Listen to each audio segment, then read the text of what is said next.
아시아 지역에서 이제 복음을 전하다가 자꾸 막히고, 그러다 가게 된 곳이 드로아라고 하는 가장 서쪽의 그 항구 도시였는데, 그곳에서 이제 바울이 환상을 보지요. 마케도니아 사람이 이리로 건너와서 우리를 도우라. 그래서 그 환상을 식별하고 그 일행은 이제 아시아에서 유럽 쪽으로 넘어갑니다. 넘어가서 어쨌건 성경에 나와 있는 첫 번째 성은 빌립보라고 하는 곳으로 이제 가게 됐지요. 그곳에서 잠시 쉬다가 안식일이 되었고, 안식일에 이제 누군가를 만납니다.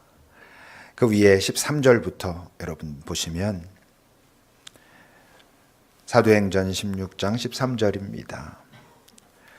안식일에 우리가 기도할 곳이 있을까 하여 문 밖에 나가 거기 앉아서 모인 여자들에게 말하기 시작합니다. 이게 이 당시에는 그냥 처음 보고 낯선 이들과 대화를 시작한 건데, 나중에 보면 이 자리가 얼마나 귀한 자리입니까? 이게 이제 우리가 자주 말하는 만남입니다. 그 만남 속에는 신비가 숨겨져 있습니다.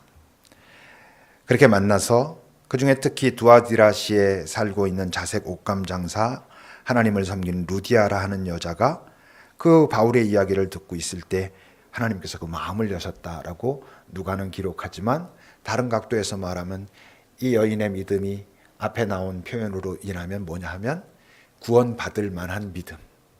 그 루스드라에서 나면서부터 걷지 못했던 사람이 갖고 있었던 그런 갈망 같은 것, 고넬료가 가지고 있었던 갈망, 부자 청년이 또는 삭개오가 가지고 있었던 이게 뭐지? 뭐가 이게 좀 되는 듯하고 그러긴 한데 왜 내 안에 진짜 평화는 없지? 도대체 무엇이 나로 하여금 정말 진정한 자유와 거기로 접근하게 하지? 라고 하는 마음이 복음을 만났을 때 확 열리게 되는 그런 경험을 했다고 하는 것이죠. 그랬을 때 그와 그 집이 다 세례를 받았습니다. 그리고는 우리 집에 오라고, 내가 정말 예수 믿는 자로 너희들이 인정한 자면 우리 집에 와서 머물면서 같이 예배하고 이러자고. 이게 다른 표현으로 하면 뭐냐 하면 이제 그곳에 루디아의 집에서 교회가 시작된 것입니다.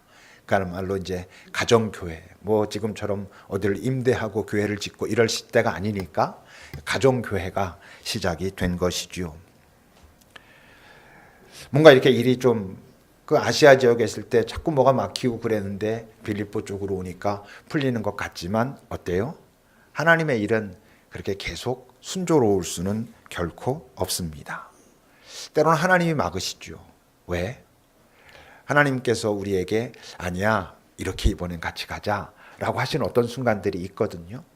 드로아에서 아시아 쪽 계속 하려고 해도 마케도니아로 인도하신 것처럼 하나님이 막으시는 경우도 있고, 하나님이 막으시는 경우 중에는 또 어떤 경우도 있냐 하면 우리가 너무 과욕을 부려서, 너무 우리가 고집을 부리기 때문에 하나님이 막아서시는 경우도 있고, 또는 어떤 경우도 있겠어요.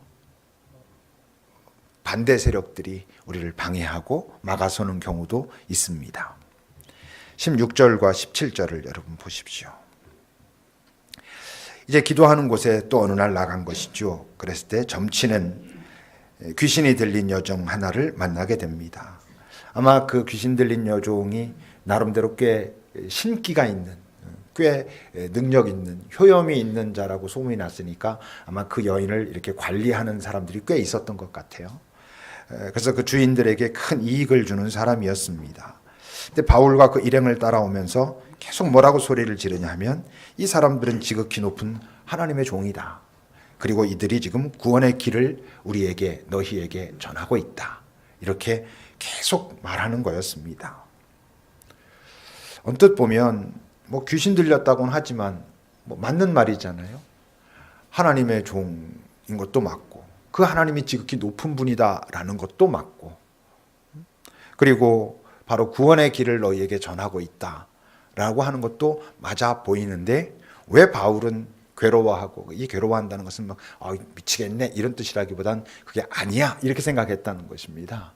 그러면서 결국 그녀를 대적했을까? 성경에 나오는 하나님이라고 하는 단어가 영어 성경에는 뭐로 나오는 거냐면 God이라고 나옵니다. 신이죠, 신. 그리고 성경을 찾아보면 특히 구약 같은 데는 너희의 하나님, 우리의 하나님 이런 말들이 많이 나옵니다. 그러니까 우리는 자칫 잘못하면 하나님 그러면 그게 전부 예수 그리스도의 여호와 하나님이라고 생각하고 싶지만 그러지 않은 경우들이 얼마든지 있는 거죠. 지금 이 여인이 말하고 있는 하나님이라고 할 때 그 하나님은 예수 그리스도의 야훼 하나님을 말하는 것이 아닙니다. 자기 나름대로의 어떤 신인 것이죠.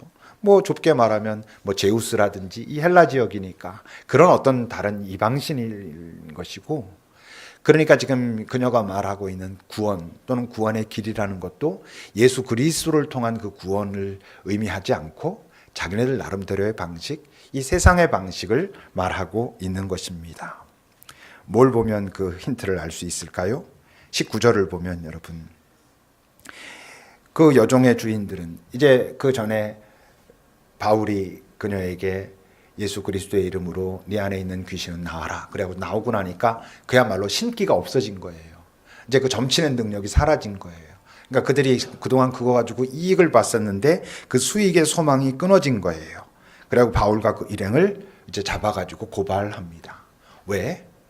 자기네들이 생각할 때 자기네들이 생각할 때 진짜 구원은 뭐냐면 이 세상적인 거예요. 뭔가 소유, 수익 이런 것이었고 그랬는데 지금 바울이 자기네들을 더 이상 그 수익을 얻지 못하게 하거든.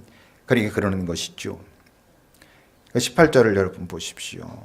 그렇게 여인이 자꾸 따라다니면서 그랬을 때 바울이 괴로워하면서 돌이켜 귀신에게 말합니다. 예수 그리스도의 이름으로 내가 네게 명하노니 거기서 나오라. 이건 다른 각도로 말하면 무슨 소리예요? 지금 네가 말하고 있는 하나님은 내가 말하고 있는 그 하나님과 달라. 네가 말하고 있는 구원은, 그리고 구원의 길은 내가 말하고 있는 구원과 그 구원의 방법과 달라.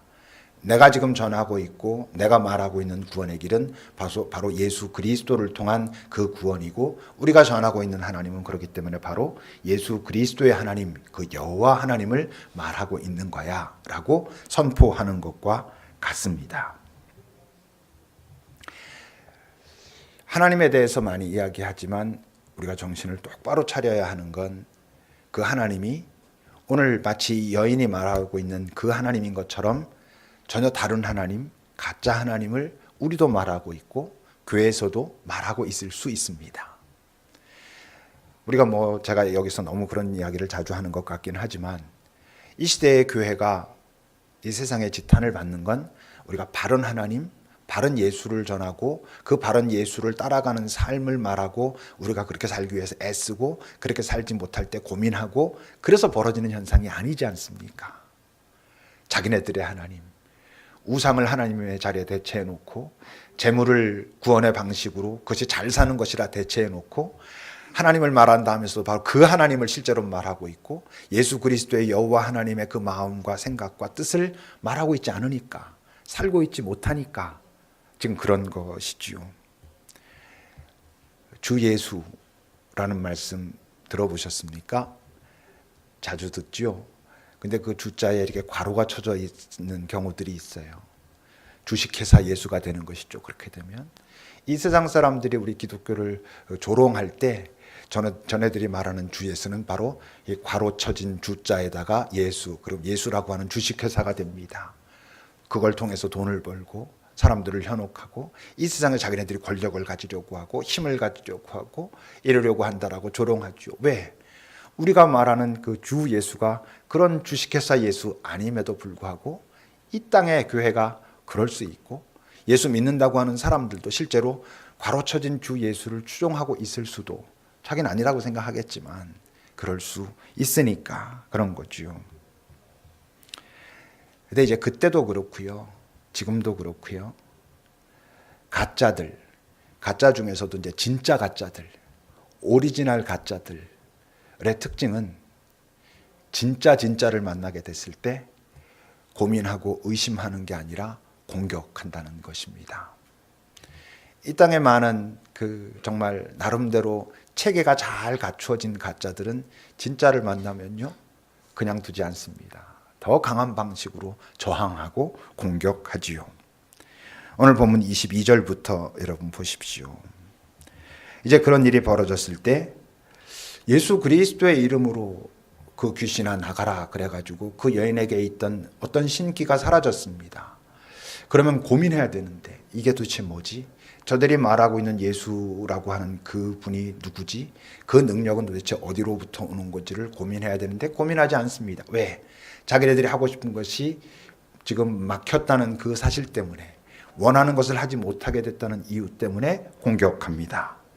그래서 고발하고 상관들은 거기에 호응해서 옷을 찢어 벗기고 매로 치라고 하고, 많이 친 후에는 옥에 가두고 간수에게 명하여 든든히 지키라고 하고, 그런 명령 받았을 때 또 그들을 깊은 옥에 가두고 그 발에다가 뭐 우리로 말하면 칼 같은 거 씌우는 거예요. 나무 큰 것들 채워서 꼼짝도 못하게 만들어 놓고 이랬다라고 하는 거죠. 이들이 우리가 지금 가짜인데, 가짜 중에서도 아주 오리지널 가짜인데 진짜를 만났으니까 저 진짜를 없애버려가지고 계속 이 진짜 가짜로서 우리가 멋지게 살아보자라고 의식할 것 같습니까? 대부분 그렇지 않습니다. 그냥 자기네들이 진짜 맞다고 생각하고 그렇게 사는 것이죠. 점점 그런 것 같아요.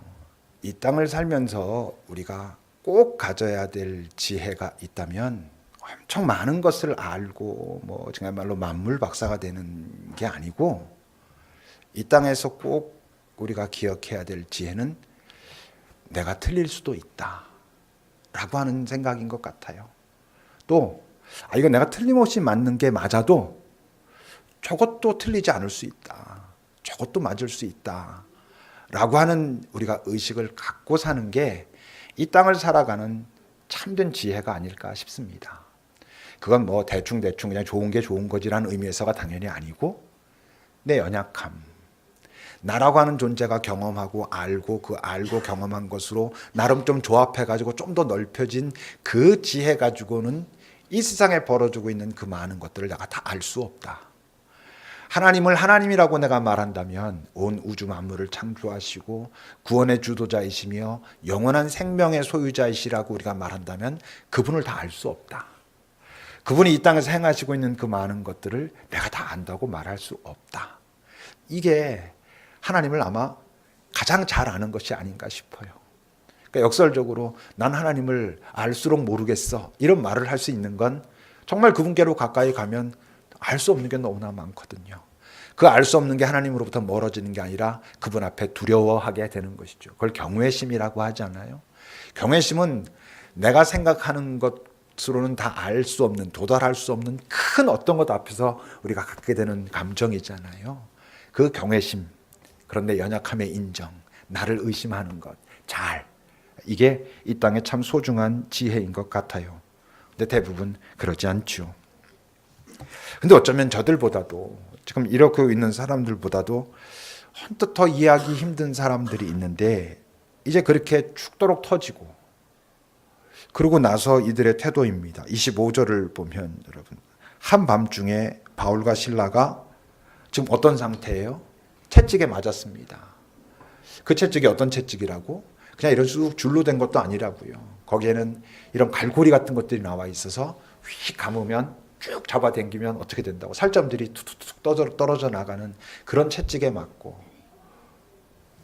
온갖 조롱을 당하고 팔과 다리는 다 묶여 있고 이런 상태에서 이들이 기도했답니다. 그리고는 하나님을 찬송했답니다. 자기네 둘이 앉아가지고 몇 명이 앉아가지고 하나님 우리를 도우소서 찬양합니다 이게 아니고, 그 옥에 갇힌 모든 죄수들이 들을 만큼 큰 소리로 찬송을 했답니다.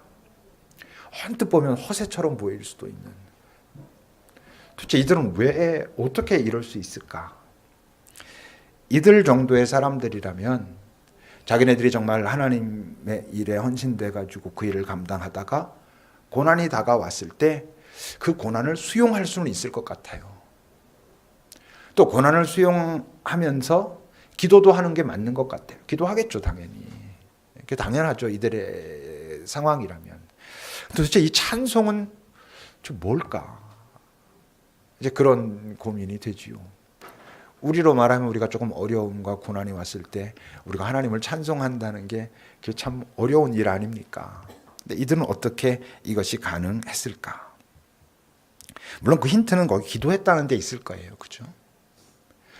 이들의 기도의 내용이 뭐였을 것 같습니까? 이제 이렇게 막 매맞고 갇혀가지고 이들이 기도할 때 하나님 우리를 빨리 풀어주시옵소서, 빨리 옥에서 나가게 도와주시옵소서 라는 기도도 없진 않았을 것 같아요.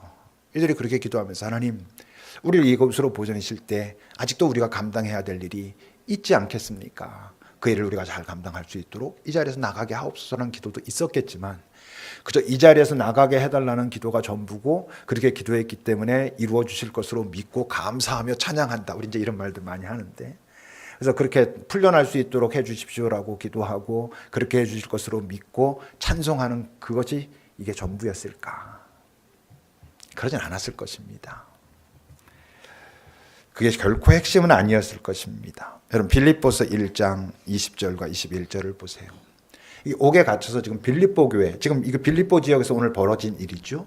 이 빌립보 교회에 보낸 편지입니다. 20절과 20절을 함께 읽어봅시다. 시작.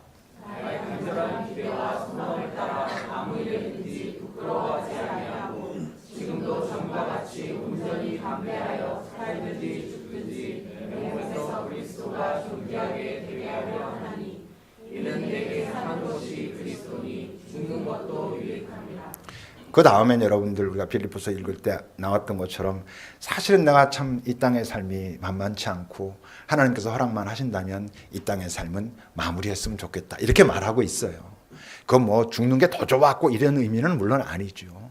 지금 이런 오늘 그 사도행전의 상황에서 이들이 빨리 죽자 이러진 않았겠지만 그렇다고 해가지고 빨리 풀려나게 해주십시오가 기도의 전부는 분명히 아니었을 거라고 하는 거죠. 그렇다면 이들의 기도는 뭘까? 이들의 기도를 우리가 지난주에 나눈 말씀으로 이야기한다면 이게 바로 멈추는 것입니다. 상황이 안 풀릴 때도 멈추는 게 중요한 거고 고난이 다가왔을 때에도 멈춤이 필요합니다. 고난이 다가왔을 때 멈추지 않으면 어떻게 돼요? 고난이 내게 주는 그 감정과 느낌에 따라가게 돼 있습니다. 고난이란 건 힘들고 아픈 거니까. 더군다나 이들 같은 경우는 지금 선한 일을 감당하다가 그런 거잖아요. 분명히 하나님께서 인도하시는 그 일이라는 게 틀림없다고 하는 그 일을 감당하다가 고난이 다가왔는데 고난 자체를 그냥 놔두면 하나님 우리가 도대체 뭘 잘못했습니까? 하나님 앞에 충성한다고 이랬는데 왜 우리에게 이런 고난을 주십니까?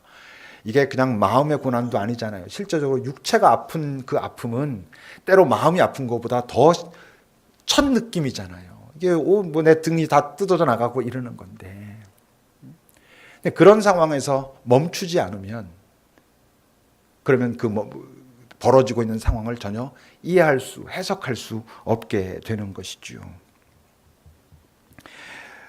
그러니까 이들이 지금 하고 있는 찬양은 그 멈춤의 시간을 통해서 뭔가 새롭게 깨닫게 된, 처음 알게 되는 건 아니겠을 수도 있지만 그 멈춤의 시간들을 통해서 하나님이라고 그분의 이름을 부르며 자신들의 지금 상황과 그 흐름들을 살펴보면서 아 그렇구나 라고 깨닫게 되면서 나온 어떤 표출이 지금 이들이 하고 있는 찬양이겠죠. 이들의 찬양은 뭘까? 다른 말로 하면 이들이 그 멈춤의 시간, 그 기도의 시간을 통해 가지고 새롭게 확인하고 깨닫게 된 건 과연 뭐였을까? 여러분들은 하나님이 실체입니까? 하나님이 실체라는 것은 교육받은 하나님, 그냥 어려서부터 그냥 당연히 교회는 가는 거니까 이렇게 교회를 다녔기 때문에 참 많이도 들은 그 하나님, 그러니까 관념의 하나님이고 세뇌된 하나님, 그 하나님이 아니라 정말 그 하나님은 내 삶의 현장에 계시는 살아계시는 하나님, 그 하나님인가? 근데 그런 하나님은 어떤 사람들이 경험하냐 하면 그 하나님을 찾고 그 하나님의 뜻에 따라 움직이고자 애쓰는 사람들이 경험하는 거거든요. 내 삶이 주축이고 하나님과 하나님의 뜻이 두 번째인 사람들은 그 하나님을 경험하는 것이 쉽지 않고 그런 사람들이 경험하는 하나님은 그때 어떻게 고백하면 오 하나님은 정말 살아계시군요라고 깜짝 놀랍니다. 우리 뭐 자주 나누잖아요. 수십 년 교회 다니고 하나님을 믿는다 하면서도 어떤 하나님을 경험했을 때 우리는 놀라게 되는, 오히려 이런 사람들 같은 경우는 놀라는 게 아니라 당연한, 바로 그 하나님이 당연하기 때문에 기꺼이 이 길을 갈 수 있는 그리고 그 삶에 온전히 자기를 투신할 수 있는 이런 삶인 거죠. 그러니까 이 고난이 다가왔을 때, 고난은 우리를 헷갈리게 하니까 그 고난의 자리에 있을 때 다시 멈추어 지금까지의 과정과 그 과정 속에서 하나님은 어떻게 임하셨는가를 보고 이 자리에 있는 자기 자신과 이 자리에 있는 나를 향한 하나님의 마음을 살펴보면서 하나님이 실제이심을 다시 확인하는, 그동안도 내가 정말 잘 경험해왔던 그 하나님을 다시 경험하고 있는 그것으로부터 이들의 찬양은 시작됩니다. 그 하나님이 실체가 되면 그 다음에 어떻겠어요? 지금 이 어두움의 공격, 분명히 하나님이 자신들이 하고 있는 일을 지지하셨고 격려하셨는데 이 어두움의 공격을 보면서 역설적으로 이 어두움의 공격과 저항은 그야말로 하나님이 자신들을 기뻐하고 지지하신다는 것을 더 확증하는 어떤 증거가 되는 이런 경험을 하게 됩니다. 이 고난 속에 하나님이 동참하시고 이 고난에 이르게까지 한 이 여정을 하나님은 지지하시고 격려하신다는 것이 확실하면 그러면 어떻게 되게요?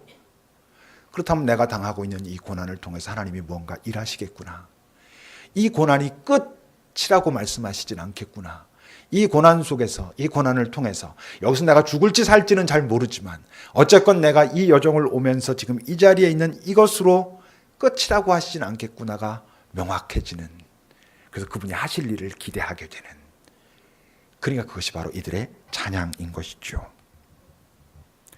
26절부터 여러분 보세요.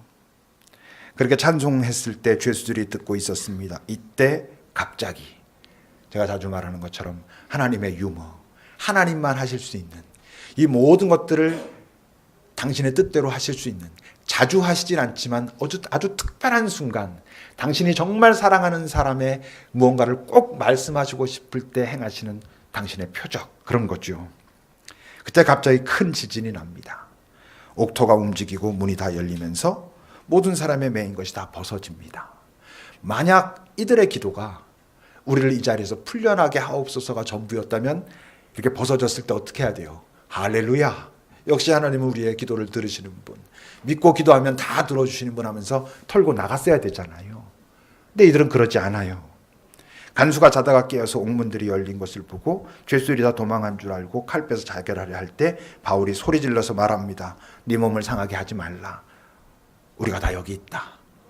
왜 아직도 다 풀려놨는데도 나갈 수 있는데도 안 나가고 그냥 그렇게 하고 있게요? 이제 하나님이 어떻게 하시는가 보려고. 우리가 지금 이 고난의 자리에 오게 되었지만 이 고난의 자리를 통해서 하나님은 무슨 일을 하시는가 그 결말을 봐야 되니까 거기서 머물러 있는 것이죠. 그냥 나가는 게 아니고 이 자리에서 이제 하나님이 뭔가 하실 거라고 자신들이 기대하고 있었으니까, 아니 그런 기도하는 시간들을 통해서 그런 기대를 부어 넣어 주셨으니까 결국 어떻게 실제로 되는가를 확인하고 싶었던 거였겠죠. 그러니까 떠나지 않습니다. 그 자리에 있습니다.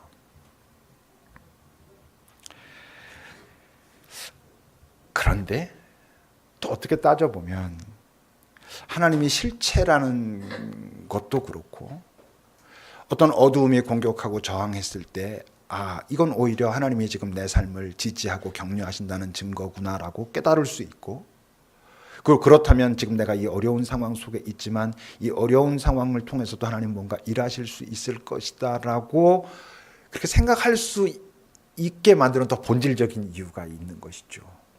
뭘까요? 이들은 지금 이 고난 속에서도 찬양할 수 있는 존재가 됐는데 결코 찬양할 수 없었던 분을 알기 때문입니다. 누구? 우리가 알고 있는 십자가 위의 예수. 그는 십자가에서 하나님을 찬양할 수 없었습니다. 왜냐하면 버림받고 있는 중이었거든요. 외면당하고 있는 중이었거든요.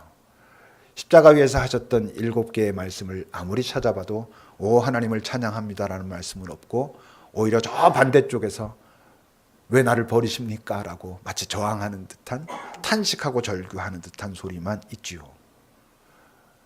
그는 외면당하고 버림당했고, 그로 인해서 만들어진 내 존재가 무엇이라는 걸 바울이 아는 것입니다. 결코 찬송할 수 없었던 분을 알기 때문에 나는 이제 찬송할 수 있어 라는 것이 되는 거죠. 사실 고난의 형태라는 건 다양하잖아요.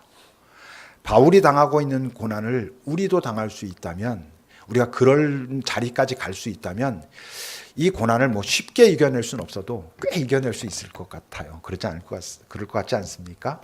내가 정말 하나님과 가까워. 하나님께서 내가 어디에 있기를 원하시는 게 느껴져. 거기서 하나님께서 원하시는 일을 감당해. 어떤 조항들이 일어나 내게 고난이 와. 그게 뭐 아무렇지도 않아. 좋아 이러진 않겠지만 만약에 우리가 그렇게 있을 수 있다면 그 고난 기꺼이 감당하면서 하나님 내가 여기서 이것을 이길 수 있도록 도와주옵소서 할 수 있겠죠. 근데 이제 우리가 고난 속에서 찬양하지 못하는 이유가 실제로는 어느 쪽인 줄 알아요? 고난 당하는 순간 내가 하나님께 버림받은 느낌이 드는 게 아니라 이미 내가 하나님을 잊고 막 살다가 어떤 어려움이 온 거야. 그랬을 때 문득 하나님을 떠올리면서 왜 나를 이렇게 놔두냐고 하는 경우들이 우리는 사실 훨씬 더 많거든요. 이사야 53장 우리가 잘 아는 말씀을 같이 한번 읽어볼까요? 53장 4절에서 6절입니다. 시작.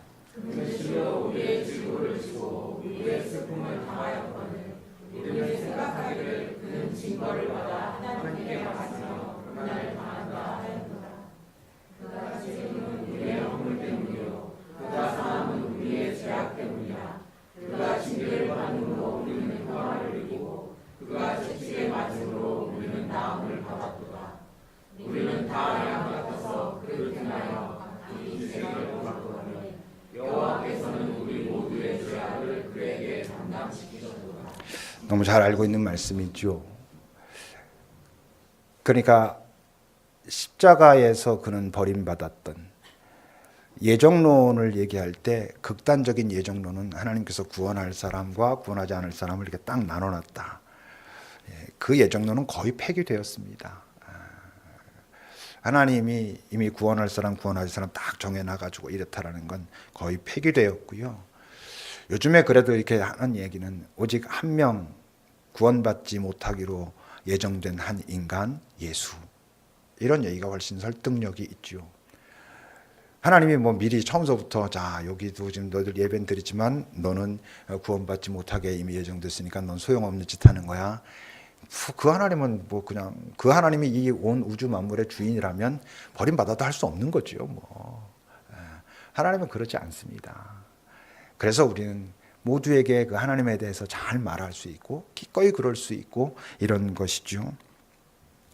바로 그 예수를 알기 때문에 이 기적이 오늘 벌어졌을 때 그리고 그 간수는 막 죽으려고 하는 그런 순간에 내 몸을 상하게 하지 말라 하면서 바울이 하고 있는 이야기가 무엇입니까? 여러분 29절부터 같이 읽어보겠습니다. 시작.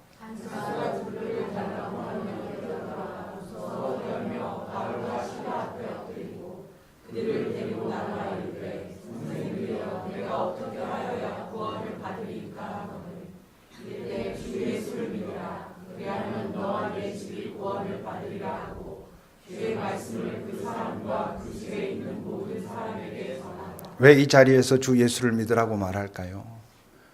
그가 행하신 그 어떤 일이 그리고 그에게 있는 그 어떤 것이 우리에게 영원한 생명을 준다는 것을 이 사람은 경험했으니까 이런 현장에서 그 예수를 전하게 되는 것이죠. 우리는 어떻습니까? 우린 과연 고난 속에서도 찬송하는가? 이런 본문들, 성경에 나오는 본문들은 이렇게 생각할 수 있죠. 어쨌건 그래도 뭐 쉽진 않았겠지만 힘들고 아픈 건 여전히 남아 있었겠지만 상황이 풀렸지 않습니까? 내 상황은 풀리지 않습니다. 그리고 언제 풀릴지도 모르겠고 이젠 안 풀릴 것 같습니다. 근데 어떻게 찬송합니까? 이럴 수 있죠. 그때 주님은 어떠실 것 같아요? 이해하실 것 같아요. 내 상황이 힘들고 아프고 풀리진 않고 풀릴 것 같지도 않고 점점 기대와 소망은 없어질 때 나는 하나님을 찬송하기가 너무 어렵습니다. 오케이. 나는 하나님을 찬송하기가 너무 어렵습니다. 하나님, 여러분 이것도 찬송입니다. 하나님이 날 사랑하신다는 거 아는데 분명히 당신이 사랑인 것을 알고 그래서 나를 당신 앞으로 부르셨다는 걸 아는데 내 지금 이 자리에서 이 상황은 내가 너무 힘들고 아파서 당신을 내가 소리 높여 찬양할 수 없게끔 만듭니다. 나는 너무 힘들고 아픕니다. 찬양이잖아요. 찬양이 뭐 오 할렐루야 그래서 뭐 높여 이거만 찬양이겠어요. 찬양은 그분을 인정하는 것이 찬양입니다. 그래서 내가 그분 앞에서 내가 좀 너무 힘들고 아픕니다. 이게 찬양이죠. 내가 너무 섭섭하고 억울합니다. 찬양이지요. 근데 이제 문제는 그런 찬양을 넘어 나는 당신을 이제부터 인정하지 않겠습니다. 난 당신에게 등을 돌리겠습니다. 당신은 더 이상 나의 하나님이 아니고, 아니, 나는 당신의 존재를 인정할 수 없습니다. 라고 하기 시작하면 그건 어떻게 될까? 그때 주님은 어떻게 하실 것 같아요? 괜찮다 하실 것 같아요. 저는 기다리실 것 같아요. 안타까운 마음으로, 야, 이 일이 어떻게 돌아가는 건지 네가 나중에 알면, 이게 내 책임이 아닌 것도 있고, 그런데 그렇지만 네가 지금 그렇게 느낄 때 그렇다고 한다면 내가 기다릴게 하실 겁니다만, 하나님께 등을 돌리게 됐을 때 가장 큰 문제는 뭔지 알아요? 이제 진짜 외로운 존재가 된다는 거예요. 내가 하나님께로부터 등을 돌렸기 때문에 그 다음서부터 찾게 되는 다른 위로는 절대로 나를 위로할 수 없어요. 그 순간 그것이 나를 위로하는 것처럼 보일 수는 있죠. 사람이건 상황이건 이제 내 마음대로 할 거야, 내가 하고 싶은 대로 할 거야 라는 게 나를 위로하는 것처럼 보일 수 있지요. 아니, 하나님께로부터 내가 등을 돌리고 하나님께로 떨어져 나온, 실제건 아니건 어떻건 내 마음으로 그렇게 나왔을 때 우리는 훨씬 더 외로워집니다. 훨씬 더 내 존재가 피폐해집니다. 사단은 그걸 알아요. 하나님이 우리에게 네가 어떤 경우에도 나를 원망하건 심지어 나를 욕할지라도 나를 떠나지 말라고, 네 얼굴을 내게서 돌리지 말라고 말씀하시는 이유는 그러면 내가 너무 섭섭해 하시기 때문이 아닙니다. 그렇게 되면 우리가 진짜로 힘들고 나빠지고 외로워지기 때문에 그렇습니다. 예수님은요, 혼자서 외로운 경험은 나 하나로 됐어, 이렇게 말씀하시는 거예요. 십자가 위에서 그분이 경험하셨던 그 외로움, 그 홀로 감당하신 그것 하나로 됐어라고 우리에게 말씀하시고, 네가 힘들고 아파서 내 앞에 나와 너를 탄식하건 억울함을 이야기하건 섭섭함을 이야기하건 심지어 나를 욕하던 그래도 내 곁에 있으라고. 그래야 네가 살아. 그러지 않으면 나는 좀 힘들고 아프겠지만 네가 너 자신을 더 나쁘고 황폐하게 만들어 갈 거야, 이렇게 말씀하십니다. 오늘 종료주일이죠. 우리는 알죠. 종료주일에 많은 자들이 나와서 예수님을 찬양했습니다. 근데 바로 그 입술을 가지고 며칠 후에 저자를 십자가에 못 박으라고 외칩니다. 왜? 찬양할 때는 내 뜻대로 될 것 같았거든. 근데 내 뜻대로 안 되고 내 마음대로 움직여주질 않거든. 능력은 있는 것 같은데, 지금까지 다른 사람들에겐 잘해준 것 같은데 내 문제는 해결해 주는 것 같지 않거든. 그러니까 저를 십자가에 못 박으라 라고 하는 것이 이 종료주일 찬양의 핵심입니다. 근데요, 종료주일 찬양은 그렇게 해도 괜찮아요. 그들은 별로 책임이 없어요. 왜? 그들은 부활을 모르니까. 아직 생명을 모르니까. 그들이 생각할 때 구원은 지금 이 상황의 해결이 구원이 전부였으니까. 근데 부활을 지낸 우린 부활의 예수를 말하고 생명의 예수를 말하면서도 여전히 지금 내 상황에 따라서 그 하나님을 찬양할 수도 있고 찬양하지 못할 수도 있고 심지어 얼굴을 돌릴 수도 있다면 그건 좀 그렇잖아요. 내일부터 고난주간입니다. 고난주간은 예수의 고난을 묵상하는 게 아닙니다. 고난주간은 정확하게 말하면 예수께서 당하신 고난을 묵상하는 게 아니라 그가 당하신 그 고난이 나에게 도대체 무슨 관계가 있는가를 묵상하는 것입니다. 그의 고난은 나에게 무엇이고 그래서 그와 나는 어떤 관계가 되었는가를 묵상하는 것. 그래서 고난은 슬픈 게, 이 고난주간의 묵상은 슬픈 게 아니라 감사한 겁니다. 죄송하지만 감사하고 기쁜 것입니다. 그리고 그 자리에서 이 땅의 내 삶이 예수를 믿었다고 해가지고 다 내 뜻대로 풀려가진 않겠지만 그 어떤 순간에도 내 찬양의 색깔이 조금 불경스러울지라도 당신을 찬양하는 삶, 말을 바꾸면 당신을 떠나지 않는 삶을 살겠습니다를 결단하는 것이 이 고난의 주간 동안 우리가 확인해야 될 거고, 그럴 때 그 부활의 날 우리의 영혼은 더 새롭게 부활하게 될 것입니다. 기도합시다.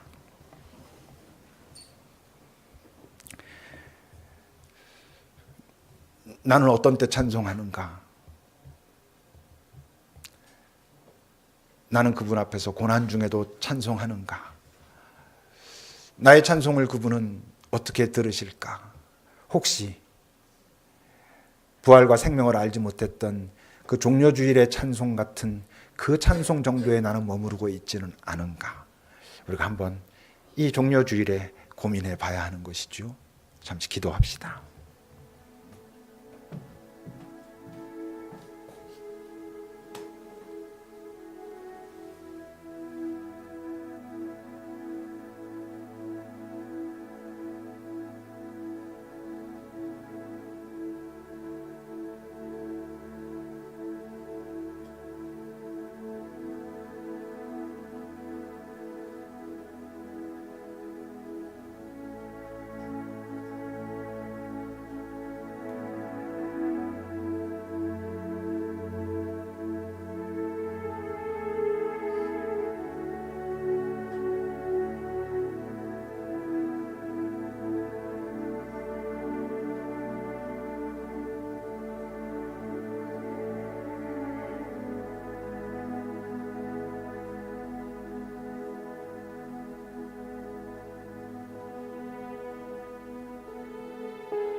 하나님, 죄송합니다.